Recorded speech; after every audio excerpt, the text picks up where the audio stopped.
tough loss back here at Eldridge Park tonight for the Bravos. Fall 4-2 to the Firebirds. I'm Allie Navarrete alongside Cam Manna and Matt Scalzo. Matt, what went wrong for the Braves tonight?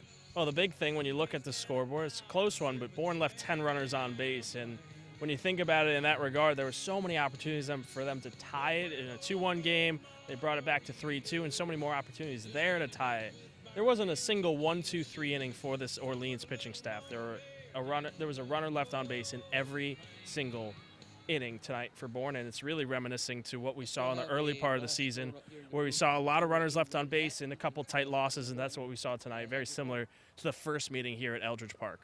Yeah, speaking of that early season, Cam, Braves haven't lost 3 in a row since back in early June. It's now that streak right now. How big is tomorrow's game at Hyannis? Huge game tomorrow at Hyannis. And coming into this game, Hyannis and Bourne tied for that second spot. Hyannis right now was beating Chatham when we ended this broadcast 10-6 there at home. So that one tomorrow is going to be big. And we're going to say it a lot in July. Every game is going to be the biggest game of the season.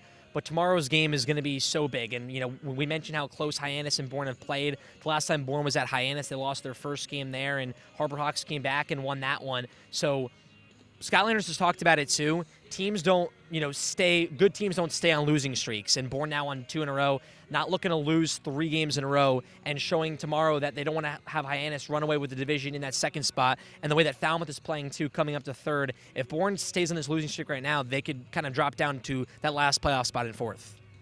Meanwhile, back to this game a little bit. Talk about the pitching performances tonight, Matt.